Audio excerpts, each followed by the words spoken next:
Hello friends, welcome to my channel and welcome to another exciting video. Today's video is going to be a booktube video and we are going to talk about the books that I recently purchased.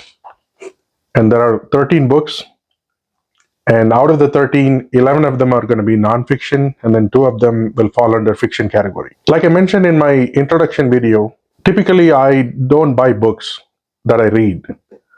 Majority of the books that I read, I check them out from the library. But when it comes to books that are written in my mother tongue, Tamil, or books that are written by Indian authors, which are in English, I have to buy them. And typically I order them from some of the websites in India and also Amazon India. And then I bring them back when I come back from India on a trip. So that's how I gather those books. But when it comes to English books that are very familiar to most of the English readers, some of the books I feel that I should own. In that case, I typically order them. But again, I don't buy them brand new.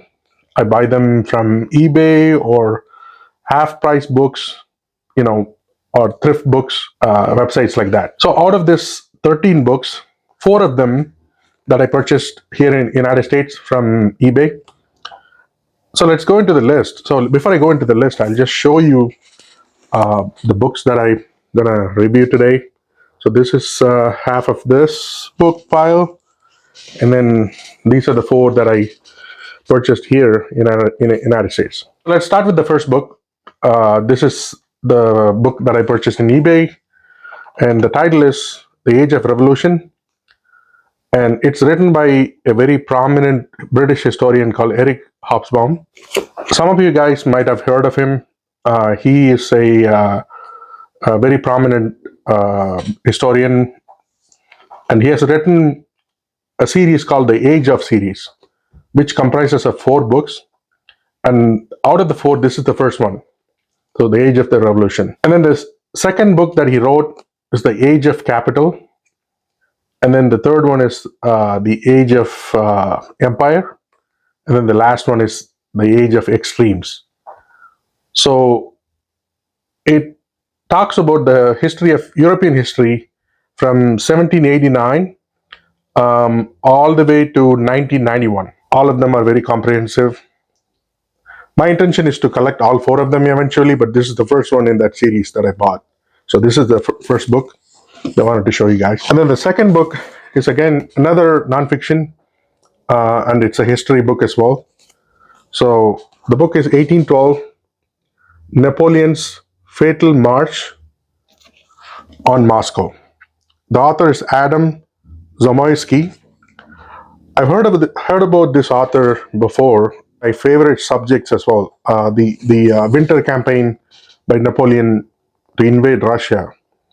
I've read books that were written from the Russian standpoint. The commander from the Russian side is Kutuzov, and there is a book called The Fox of the North that I've read several years ago, which talks about this conflict from the Russians' point of view. But this one, I think it talks about the unsuccessful campaign of the Napoleon's army because of several factors. One of them is they're not used to really extreme cold weather, and also their supply lines were not very well stocked, and I think the Russians burned everything when they retreated. So this is something that I'm really looking forward to read. So it's 1812, Napoleon's Fatal March on Moscow. So that's the second book. The third book is Vasily Grossman's Life and Fate. So this falls under a historical fiction slash socialist realism category, if you will. So for those of you who have never heard of Vasily Grossman, he was a journalist and a writer in Soviet Union. He acted as a war correspondent on the Eastern Front when the World War II happened. And he was a key witness in the brutality of the war, especially in the siege of Stalingrad. This novel is written based on the experiences and observation that he had in that particular conflict. And some characters are created, and then it talks about different aspects of the war, both from a political standpoint, and then what was the conditions like for the soldiers, etc. So this is another heavy read. Hopefully, I will probably read this next year because I don't think I'll have time this year. I have quite a few books to read. And then the last one, which falls under the books that I purchased in the US, is a short story collection of Anton Chekov. So I'm a big fan of Chekov, and there are some stories which I can never forget. For example, The Bet is one of them. So I've been meaning to collect all the books written by Anton Chekhov. Even though, so I have read pretty much all the short stories written by Chekhov over the years, but I wanted to have that as a one collection, and this is one that I found in Amazon. But this one I felt is more comprehensive, and it has most of the very famous short stories listed here. So this is a translated work. The title is Selected Stories of Anton Chekhov, translated by Richard Pever and Larissa Volokhonsky. So this is the fourth book. Now I'm going to jump into the books that I purchased in India. So the first one, before I talk about the next two books, I just wanted to mention one thing, that I'm a big enthusiast of elephants. So I have a lot of books about elephants in general. And when it comes to elephants, I'm not only interested in the current species of the African and the Asian elephant, which I have books about, but I also collect books about their ancestors, their evolution. So I think that group of animals are called Proboscideae in zoology because they have the trunk. So they have different ancestors, and there were some weird-looking elephants.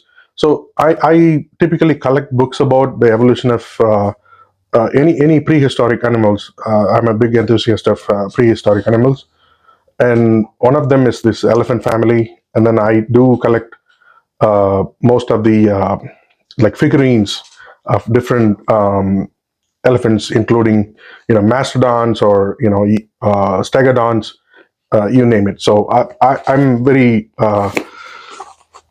interested in learning more about them. So that's why I picked up these two books. So one is The Secret Life of Elephants by Ritesh Joshi. So this book is a direct result of years and years of observation to really understand the behavior of Asian elephants in southern part of India, or all over the India, to understand their behaviors, how their social life is, especially with all the pressures that they have in modern world, reduction of habitat, and then people encroaching their typical corridors where they migrate. So when I read the review of this book, I really wanted to read the entire book. So that's why I picked this up. So this is the first book that I purchased from India. And then along the same lines, this is another one, Elephants and Kings. So it's written by Thomas Trautmann. I think he's a British author. So this is a different approach. This talks about war elephants. So I think he covers pretty much all the armies that had elephant as a war machine. That includes, I think it starts from Hannibal, even Alexander the Great, and then all the way from there to all the kingdoms in India, both south and north, and then even the Mughal empire. So this is a very detailed study of how, what kind of role they played and how vital their involvement was, or inclusion in the army was, in terms of victory or defeat. So this is another interesting read that I'm waiting to read. So the next two books are going to be a little bit of a political and also like a social analysis book. So the first one is a South versus North. It's written by Nilakantan RS. So this book really analyzes how the southern part of India versus northern part of India, education, healthcare, and also economy. So this is not a speculative study. This is more of a, I heard it's based on data that he collected.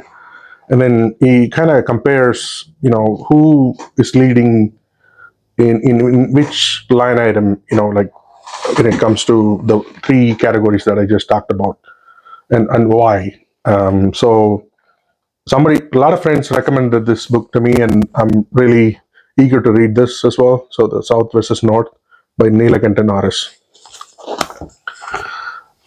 The next one, he's a very famous author, and the other book, the one that he wrote before this, was very famous in India, and he is P.Sainath, and his Everybody Loves a Good Rot is a very famous book. But his recent book is called The Last Heroes. So this book's very different in a way. People from India like me, we were taught about the freedom struggle and who are all the key people who involved in the struggle and participated and really contributed for the freedom struggle movement. But I think this book talks about all the unsung heroes of the freedom struggle of India from the British. So this one, I had a lot of high reviews, and this is another one I immediately ordered and picked it up. I added it into my wish list and purchased. So The Last Heroes, Foot Soldiers of Indian Freedom by P.Sainath, and this is another exciting read, I think. And the next two books are by the same author, and he is also a very famous author. And this book is both the books are very famous in the Indian reading circle. So both of them are history books. A book called The Ivory Throne. So, and then the author's name is Manu S.Pillai. So the Ivory Throne is an effort to document the history of the House of Travancore, which is like a local kingdom in southern part of India, which includes some regions and provinces in Kerala and also some in Tamil Nadu, or southwest part of the Tamil Nadu. So this is another book that people recommended to me, and it's a heavy read. So I think it has like 700 pages or so. So the title is The Ivory Throne: Chronicles of the House of Travancore by Manu S. Pillai. So that's the first book he wrote, which got very famous. And then after this, he came out with the next one, which is also a very intriguing title and topic. So the book is Rebel Sultans by the same author, Manu S. Pillai.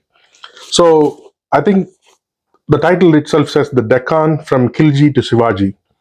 So that's like a huge span of time. So because if you look at the timeline historically, so you have Delhi Sultanate, and then followed by the Mughals, and finally, I think he even mentioned Shivaji. So I think it's like it talks about all the sultans that were involved in the conflicts in the Deccan region. Um, and to be honest, I know very little about this.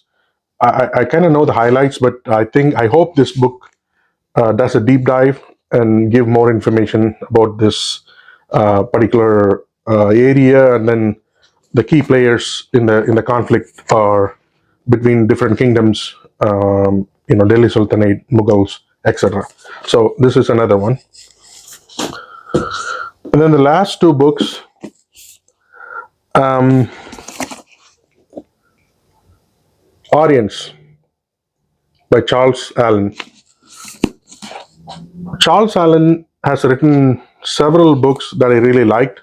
So the very first book that I read by him is Coromandel, and then the second one is the Ashoka. Both of them are very scholarly and well researched, and it was full of details unknown. So I really liked his method of historical research, and then his writing style and how he lays out the information. So I really like all the books, but unfortunately, I heard this is the last book he wrote. I think he passed away like a couple of years ago.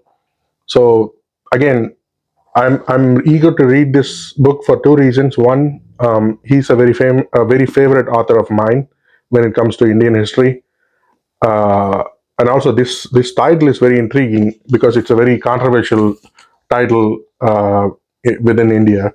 So I really am curious to see what he has to say about this in this book. So that's another book I ordered. And then the last book is a book written by Jawaharlal Nehru, and the title is The Discovery of India. And also, I've heard about this book right from my childhood. People recommended it, and they used to say this is a very comprehensive, the whole history of India. And also, I heard that he wrote this book when he was incarcerated during the British rule, and then I think he used that time to really write this book. So, but again, it's a heavy read, and I'm eagerly waiting to start this book. Hopefully, end of this year or starting of next year. I think I missed one book along the same lines of history of India. This is the early India written by Romila Thapar. So when it comes to history of India, there are a lot of authors who has a different point of view and approaches. Sometimes they contradict each other, and so my intention is to read the history from every angle. Number one, from different sides, perceptions, and then number two is I wanted to really focus on the early history of India because not very many books are written with great details about the early history of India because it's tricky. You do have some scientific data or information, either anthropological or linguistical, and then the recent innovations like DNA. So you can using this kind of scattered data points, you can probably formulate a story. But again, everybody's interpretation will be very different. So that's the reason I've read other books for that time period. So as soon as I saw the timeline of this book, I immediately picked it up. So the title itself is Early India from the Origins to AD 1300. So hopefully the author Romila Thapar, I don't know how mm, back she went when she says the origins. So I'll be curious to see what timeline she really zooms in and focuses on. So that was the last book in my book haul. So hopefully you guys find my book haul list interesting and exciting. And if any of you have read any of the books that I just showed here in this video, please drop a comment, and I would like to really have a conversation about some of these topics. And also, if you have some of the recommendations along the any of the topics that I just talked about, please feel free to do so. And I will see you guys again with another exciting video. Until then, bye bye.